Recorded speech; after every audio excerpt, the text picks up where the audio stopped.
state of mankind. How much do you know? Excerpts from How the Spectre of Communism is Ruling Our World. 8. The devil's scheme to destroy humanity has been in the works for centuries.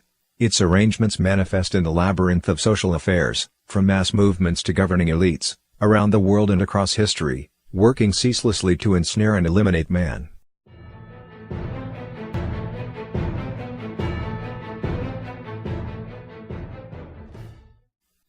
The devil has inverted the criteria for discerning good and evil. It casts righteousness as wicked and vice as compassion. It disguises its sinister concepts with science and masks its gangster logic using social justice. It uses political correctness to impose thought control and spreads value neutrality to render people insensitive to brutal atrocities.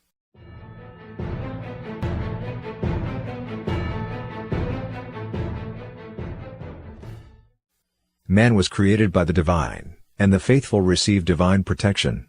Therefore, the first step in mankind's destruction is to sever the connection between man and gods. The devil dispatched its agents in the human world to spread atheism and steadily distort human thought. In the 1850s, the German materialist philosopher Ludwig Feuerbach said that God is merely a projection of man's inner nature. The socialist anthem, The International, claims that there has never been any creator. In fact, human moral standards, culture, social structure, and rational thinking all come from the divine. In the tumultuous currents of history, faith in gods is like a strong anchor line, keeping humanity from being lost to the waves. Reflecting on the bloodshed of the French Revolution, which overturned the monarchy and clergy, British philosopher Edmund Burke said, "When men play God, presently they behave like devils." Atheism lures the arrogant into playing God and attempting to control the fates of others and society.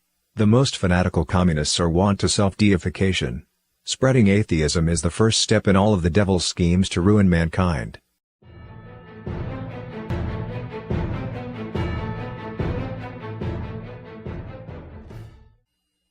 Mind and matter exist simultaneously. The core tenet of Marxism is dialectical materialism, which denies the existence of the soul.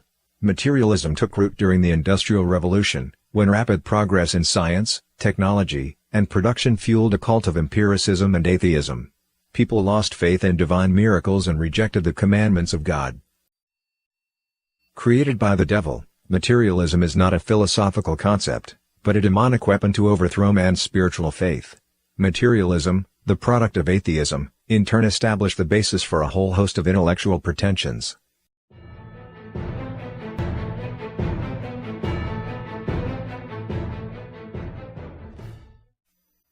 Taken by itself, Darwin's theory of evolution is a flawed hypothesis that has been long discredited.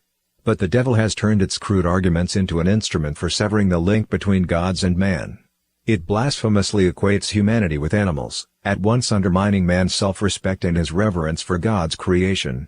The 20th century saw the theory of evolution take over the spheres of research and education, and creationism was banned from the classroom. From Darwin's original theory came the pernicious concept of social Darwinism.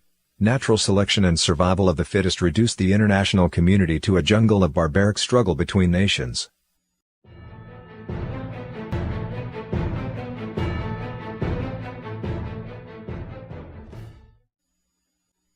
Armed with empiricism and scientism, the devil has promoted the cult of science to replace human reason with scientific rationality. People are led to believe in only what can be seen and felt tangibly, reinforcing the atheist worldview. The contemporary scientific community dismisses all phenomena it cannot explain or verify by its methods as superstition and pseudoscience, if not ignoring them entirely. Science has become a type of secular religion used to repress faith and morality by dominating education and academic thought.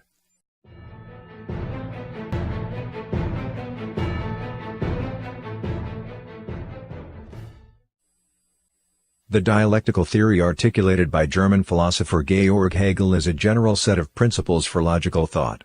Thinkers in ancient China had worked out these principles during the era prior to the Qin dynasty, 221 BC to 206 BC. Marxism absorbed select aspects of Hegel's work while exaggerating the nature of dialectical conflict.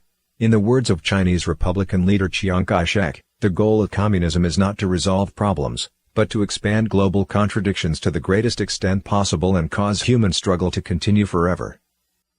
As seen countless times in practice, the evil specter of communism incites hatred among people, creates and escalates conflicts, and eventually seizes power through violent revolution or subterfuge.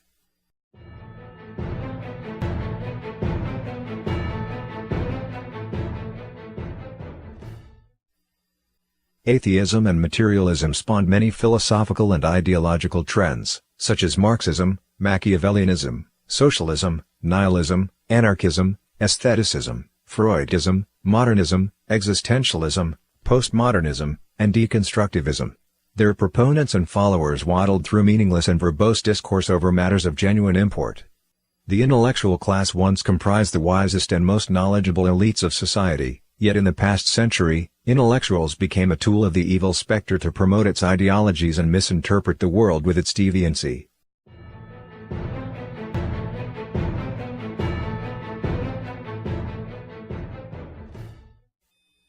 Like the language of newspeak created by the superstate of Oceania in George Orwell's novel 1984, the devil's agents reshaped language to suit the devil's interests. In the Devil's Dictionary, freedom means an extreme state unrestrained by morality, law, or tradition. Phrases such as all men are children of God, all men are equal before the law, and equal opportunity have been distorted into absolute egalitarianism. The benevolent man loves others and love thy neighbor as thyself have become an unprincipled sham called tolerance. Rational thinking has been made a tool of narrow-minded empirical science. In the pursuit of equality of outcome, justice became social justice. Language is the instrument of thought. By seizing control of the definitions and nuances of language, the devil restricts man's thoughts so that he reaches demonic conclusions.